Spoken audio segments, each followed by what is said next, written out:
Hello everyone, welcome to నియోమెంటస్ daily contemporary issues. ఈరోజు contemporary ఇష్యూస్లో భాగంగా మొదటిది వన్ నేషన్ వన్ ఎలక్షన్ న్యూస్లో ఎక్కువగా ఉంది. ఈ పర్టికులర్ సెషన్ ఆఫ్ పార్లమెంట్లో కానీ లేదా రాబోయేటటువంటి సెషన్ ఆఫ్ పార్లమెంట్లో కానీ ఈ బిల్ని పెట్టాలని అనుకుంటున్నారు. అయితే ఈ బిల్కి సంబంధించి చాలా సమస్యలు ఉన్నాయి. రామ్నాథ్ కోవింద్ కమిటీ ఈ బిల్లు పైన అనేక సిఫార్సులు చేసింది. మోడీ ప్రభుత్వం 2027-28 కల్లా జెమినీ ఎన్నికల్ని ఎలా అయినా సరే దేశంలో ప్రవేశపెట్టాలని అనుకుంటున్నారు. అఫ్కోర్స్ ఇది ఒక మంచి ఉద్దేశం అయి ఉండొచ్చు, కానీ ఇందులో ఫెడరల్ సిస్టమ్కి సంబంధించి చాలా ఇబ్బందులు వచ్చేటటువంటి అవకాశం ఉంది. సో రాష్ట్ర ప్రభుత్వాలు వాళ్ళ తాలూకా కొంత వాళ్ళ తాలూకా ఇండిపెండెన్స్ని కోల్పోయేటటువంటి, అంటే ఇండిపెండెన్స్ అనేది పెద్ద మాట, కానీ వాళ్ళ తాలూకా ఆటానమీని కోల్పోయేటటువంటి అవకాశం ఉందని కూడా కొంతమంది చెప్తున్నారు. దీనికి సంబంధించి కనుక మనం చూస్తే వన్ నేషన్ వన్ ఎలక్షన్, తెలుగులో జెమినీ ఎన్నికలు, జెమినీ కాదు జెమిలీ ఎన్నికలు అని అంటారు. ఇదేంటంటే లోక్సభకు, రాష్ట్ర అసెంబ్లీలకు, రాష్ట్ర శాసనసభలకు ఒకేసారి ఎన్నికలు జరపాలనేటటువంటిది. దీనివల్ల మనకి ఏమవుతుందంటే ఈ స్టేట్ రిప్రజెంటేటివ్స్ అలాగే సెంట్రల్ రిప్రజెంటేటివ్స్ ఒకేసారి, అంటే ఇయర్లో ఒక్కసారి ఎన్నికలు జరుగుతాయి. సాధారణంగా ఈ టాపిక్ని ఎందుకు తీసుకొచ్చారంటే 5 సంవత్సరాలలో ప్రతి సంవత్సరం ఏదో ఒక రాష్ట్రంలో ఎన్నికలు ఉండడం వల్ల దేశం అంతా ఈ ఎన్నికల హంగామా అనేటటువంటిది పెరిగిపోతుంది. ఈ మీడియా ఛానల్స్, యూట్యూబ్ వచ్చిన తర్వాత ఎక్కడో జార్ఖండ్లో ఎన్నికలు జరిగితే హైదరాబాద్లో లేదని అనుకుంటే ఆంధ్రప్రదేశ్లో, తమిళనాడులో వీళ్ళు ఎగ్జైట్ అయిపోతున్నారు బాగా. సో ఎప్పుడు ఎన్నికల్లో మనం బ్రెయిన్ కనుక పెడితే డెఫినెట్గా గవర్నెన్స్ అనేటటువంటి దానిపైన దీని ఎఫెక్ట్ అనేటటువంటిది ఉంటుంది అనేది కూడా కొంతమంది యొక్క భావన. సో అందుకు దేశంలో ఎన్నికలు ఒకేసారి జరగాలి, మిగతా 5 సంవత్సరాలు కూడా గవర్నెన్స్, పరిపాలన మీద దృష్టి పెట్టాలనేటటువంటి ఉద్దేశం మంచిదే, కానీ దీనివల్ల విప్లవాత్మకమైనటువంటి మార్పులు వస్తాయంటే అది అనుమానమే. సో ముఖ్యంగా కరెంట్లీ ఆంధ్రప్రదేశ్, సిక్కిం, ఒడిశా లాంటి రాష్ట్రాలు మాత్రమే లోక్సభతో కలిసి ఎన్నికలు జరుపుతున్నాయి. తెలంగాణలో కూడా గతంలో జరిగేది, కానీ 1 ఇయర్ కేసీఆర్ గారు ముందుకి ఎలక్షన్ పెట్టడం వల్ల 2019 ఆ ప్రాంతంలో అక్కడి నుంచి డీవియేట్ అయింది.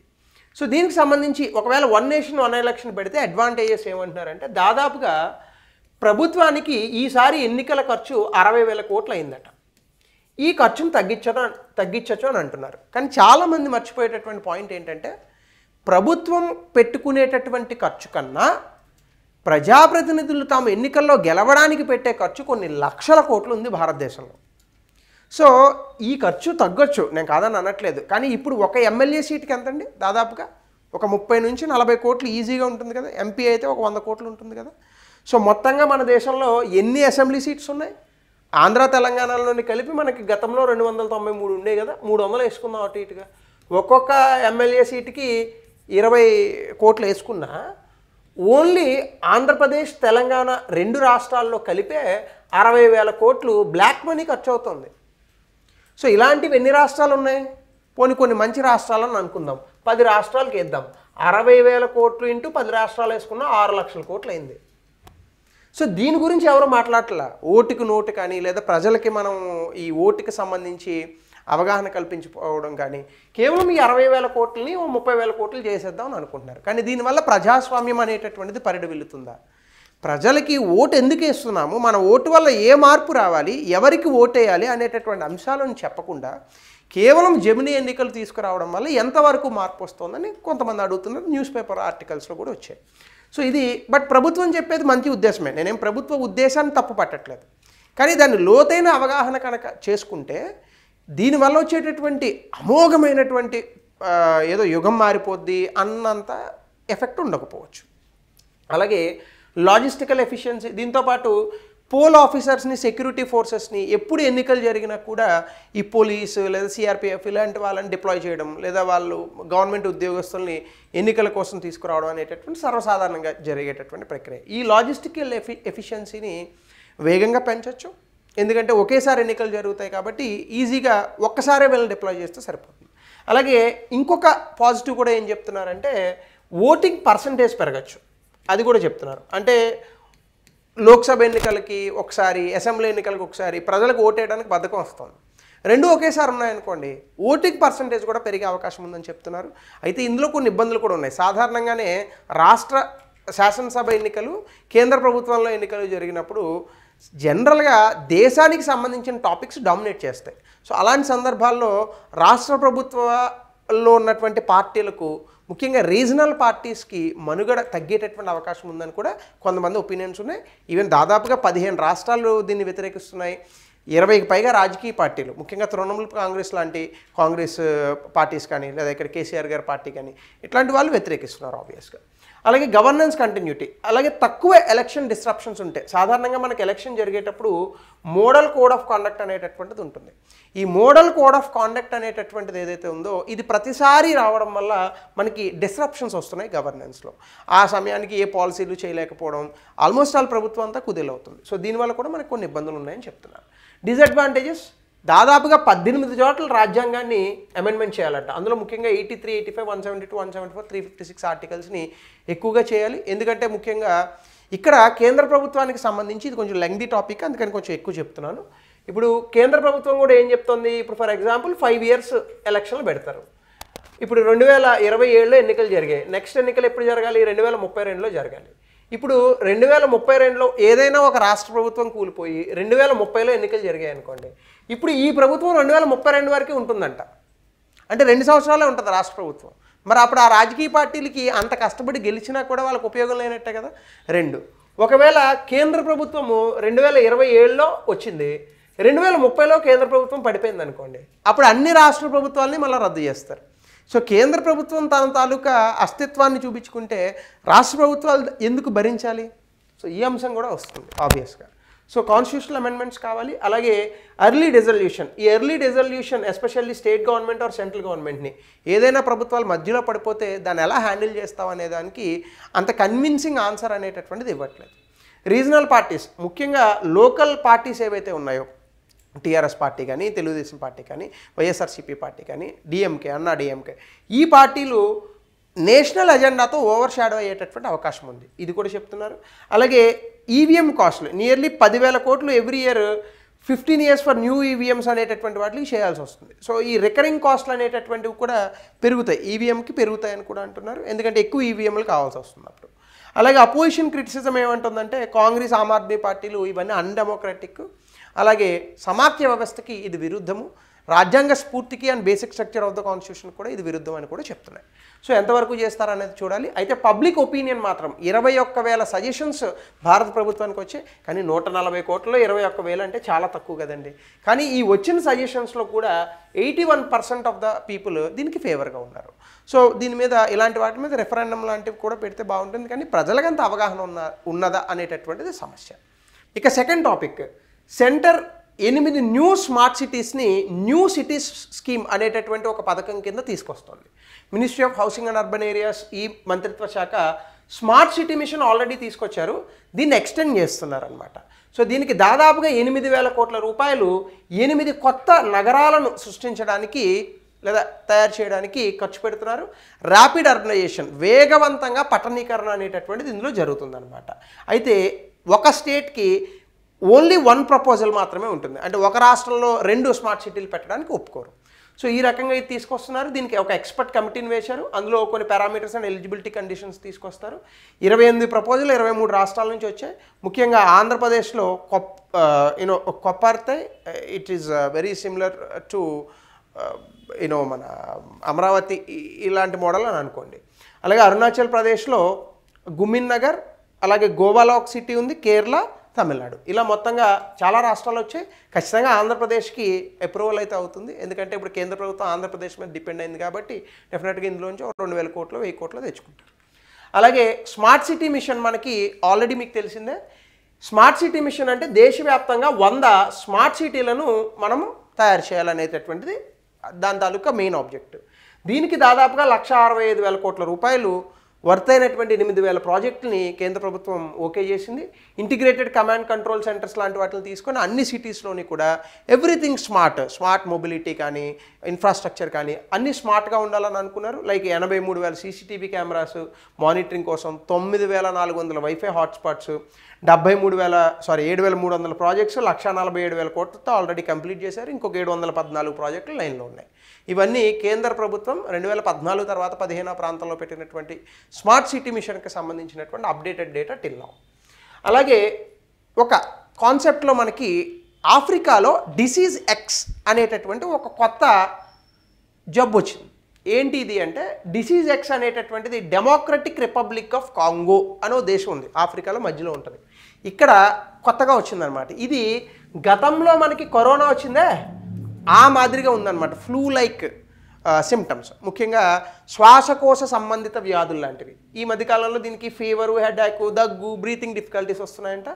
అయితే 406 మందికి కేసులు ఐడెంటిఫై అయితే అందులో 143 మంది చచ్చిపోయారట. అంటే కరోనా కన్నా వేగంగా చంపేస్తుంది ఇది.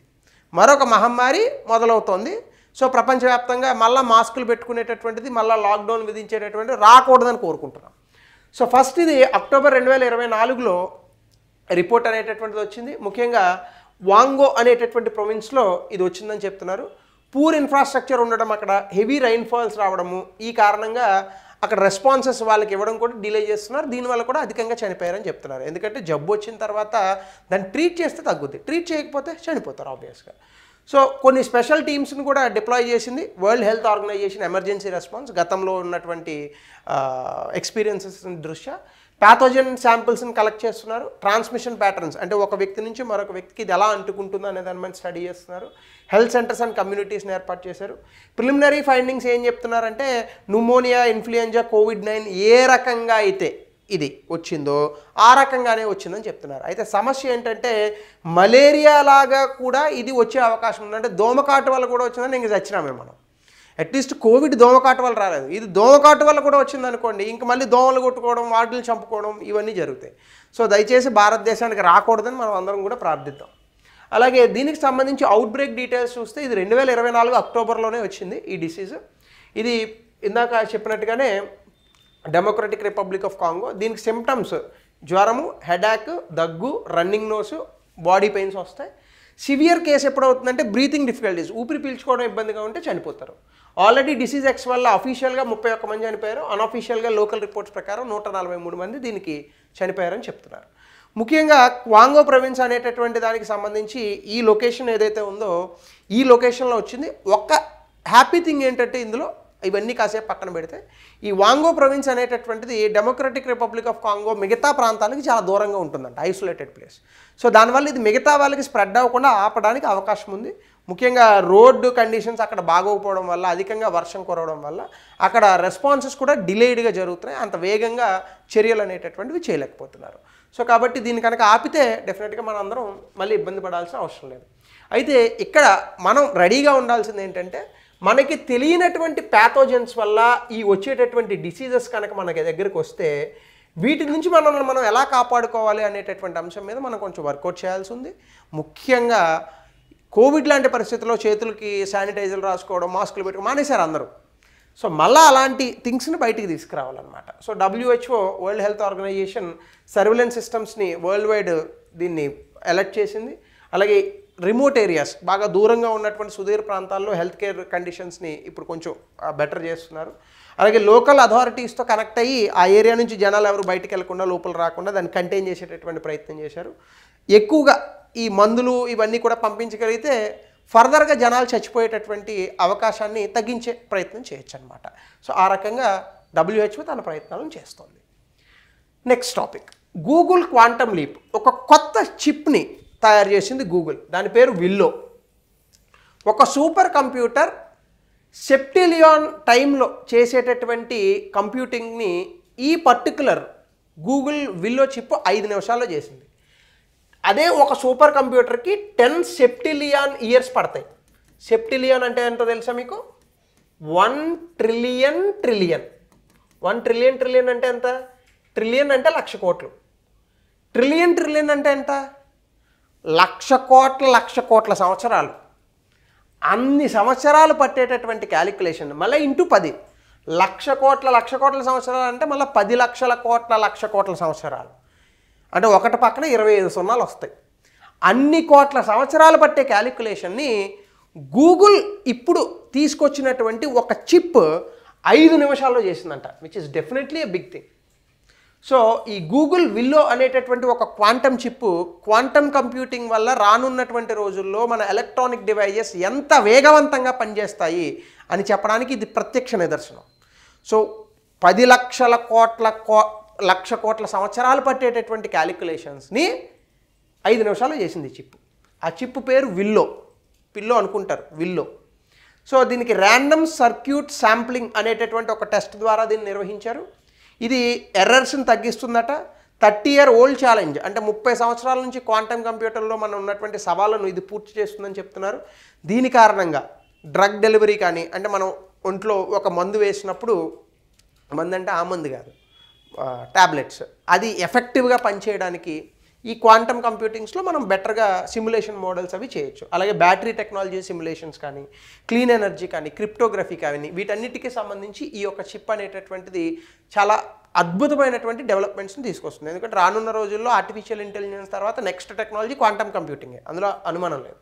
సో ఈ క్వాంటమ్ కంప్యూటర్స్ అనేటటువంటివి క్యూబిట్స్ని వాడతాయి, సూపర్ ఇంపోజిషన్ ఆఫ్ 0 and 1. జనరల్గా బైనరీ లాంగ్వేజ్లో మనం 0 or 1 వాడతాం, ఇక్కడ 0 and 1 వాడతారు. So Google quantum AI already ఈ క్వాంటమ్ వాటిని స్టడీ చేయడానికి గూగుల్ క్వాంటమ్ ఏఐ అనే కంపెనీని స్థాపించింది గూగుల్ 2012లోనే.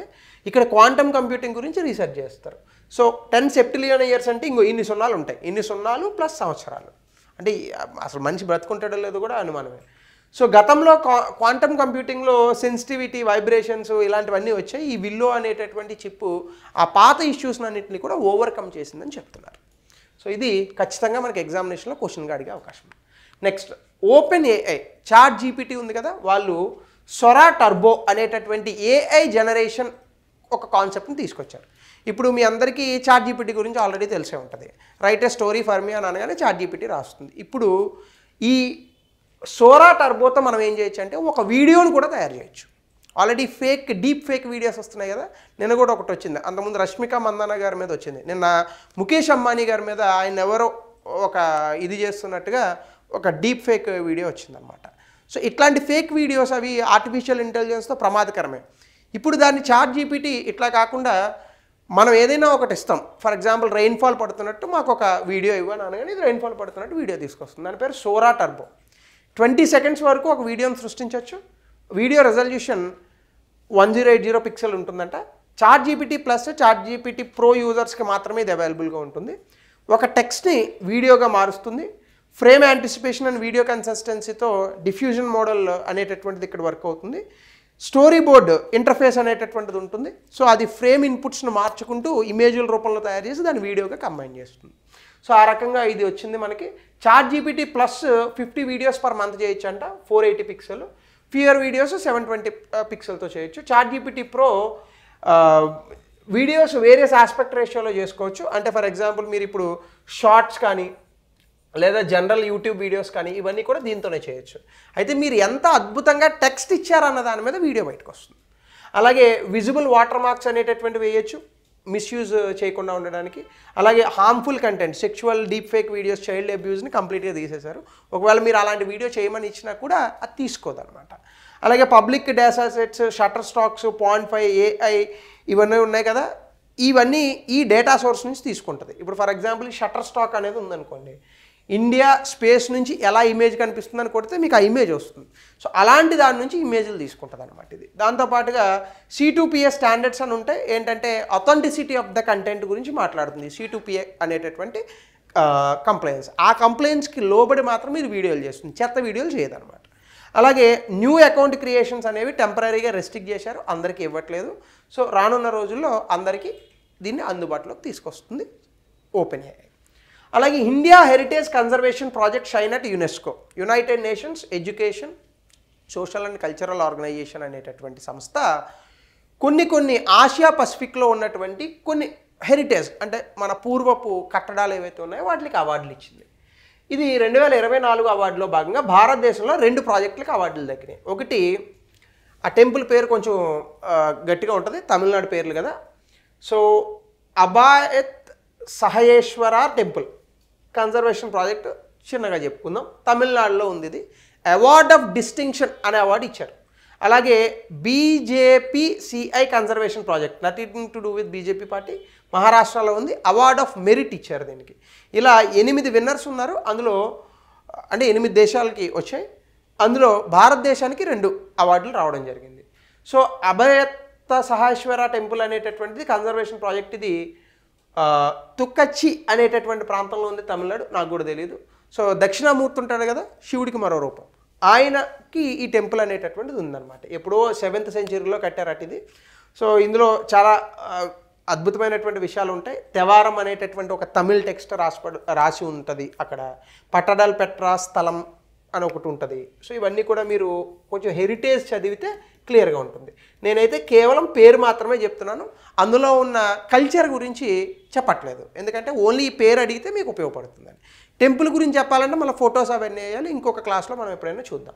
సో ముఖ్యంగా ఇక్కడ ఎందుకు ఈ టెంపుల్కి ఇచ్చారు అంటే మోడర్న్ ఇంజనీరింగ్ టెక్నిక్స్ని 7th centuryలోనే కడుతూ దాంతోపాటు స్థపతి టెక్నిక్స్ అనేటటువంటి టెక్నిక్స్ని వాడారు. అంటే ఓల్డ్ టెక్నిక్స్ని మోడర్న్ ఇంజనీరింగ్ టెక్నాలజీతో కలిపినందుకు గాను దీనికి అవార్డ్ ఆఫ్ డిస్టింక్షన్ ఇచ్చారు. సో ఇక్కడ structural conservation of cultural treasure, అంటే ఇవన్నీ కూడా మన సంస్కృతి సాంప్రదాయాలకు ప్రతీక. సో దీన్ని స్ట్రక్చరల్ కన్జర్వేషన్ అప్పటి నుంచి కాపాడుకుంటూ వస్తున్నాం, నిర్మాణాత్మకంగా దీనికి ప్రొటెక్షన్ ఇచ్చాం కాబట్టి దీనికి అవార్డుని ప్రదానం చేశారు.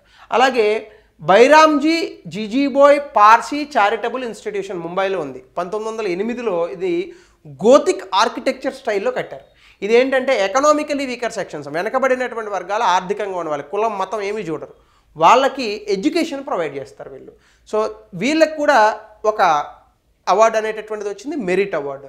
రీస్టోరింగ్ ఆర్కిటెక్చరల్ ఇంటిగ్రిటీ, పాత బిల్డింగ్లో ఇంత అద్భుతమైనటువంటి ఎడ్యుకేషన్ ఇస్తున్నందుకు గాను వాళ్ళకి ఇది ఇచ్చారు. మోడర్న్ సేఫ్టీ, యూజబిలిటీ ఇవన్నీ కూడా ఉన్నాయి అందులో. అంటే 1908లో కట్టిన బిల్డింగ్లోనే మోడర్న్ సేఫ్టీ, సమ్మర్ వెకేషన్స్లో దాన్ని ఎట్లా వాడుకోవాలి, ఇవన్నీ కలిపి కట్టారనమాట. ఆ ఆర్కిటెక్చరల్ ఇంటిగ్రిటీకి ఈ యొక్క BJPCI అనే కన్జర్వేషన్ ప్రాజెక్ట్కి అవార్డు ఇచ్చారు. It is in Maharashtra, nothing to do with BJP government. So UNESCO అనేటటువంటి మీకు తెలుసు, ఆబ్వియస్గా ఏషియా పసిఫిక్ అవార్డ్స్ కూడా 2000లో ఎక్సలెన్స్ ఇన్ హెరిటేజ్ కన్జర్వేషన్ కోసం ఈ యునెస్కో ఏషియా పసిఫిక్ అవార్డ్స్ని స్టార్ట్ చేశారు 2000 సంవత్సరంలో. ఇందులో అనేక కేటగిరీలు ఉంటాయి. అవార్డ్ ఆఫ్ ఎక్సలెన్స్, డిస్టింక్షన్ ఇది మనకు వచ్చింది, మెరిట్ మనకు వచ్చింది, న్యూ డిజైన్, స్పెషల్ రికగ్నిషన్, ఇలా అనేక అవార్డులు ఉన్నాయి. అలాగే క్రైటీరియాలు కూడా, ఒక ప్యాలెస్ని understanding of palace, technical achievements, sustainability and community impact, ఇలాంటి అనేక క్రైటీరియాలలో భాగంగా అవార్డులు అనేటటువంటివి ఇచ్చారు. అందులోనే మనకి తమిళనాడు, చైనాలో కూడా గునాన్ స్ట్రీట్ హిస్టారికల్ బ్లాక్ అని ఉంది, అది వాళ్ళకి ఇచ్చారు ఒకటి. మనకి ముంబైలో మళ్ళీ చైనా ఎప్పుడు పోటీ పడుతూ ఉంటుంది, గునానిన్ హాల్ టీ హౌస్ అని వాళ్ళకి ఇచ్చారు. తర్వాత న్యూజిలాండ్ ఇలాంటి దేశాలు కూడా ఉన్నాయి. యునెస్కో గురించి కనుక మనం చూస్తే 1945 నవంబర్ 16న ఈ UNESCO, United Nations economic, social and cultural ఆర్గనైజేషన్ని తీసుకొచ్చాం. ఇది ఎందుకంటే పీస్ బిల్డింగ్, ఎందుకంటే 2వ ప్రపంచ యుద్ధంతో శాంతి బాగా ఇబ్బంది పడింది కదా, శాంతి భద్రతలు, పీస్ బిల్డింగ్ కోసం, సస్టైనబుల్ డెవలప్మెంట్, సుస్థిర అభివృద్ధి, మన కల్చర్ సంస్కృతిని ప్రిజర్వ్ చేయాలి. సో దానికోసం దీన్ని పెట్టారు. ప్యారిస్లో ఫ్రాన్స్ హెడ్ క్వార్టర్స్గా ఉంది. ఇందులో 195 దేశాలు ఉన్నాయి, అందులో భారత్ కూడా ఒక దేశం. సో ఇది యునెస్కో తాలూకా ఫ్యాక్ట్స్. ఇది ఈరోజు 6 topics which are in the different newspapers and also PIB. So thank you. మరొక కొత్త సెషన్తో will meet tomorrow without wasting the time. Only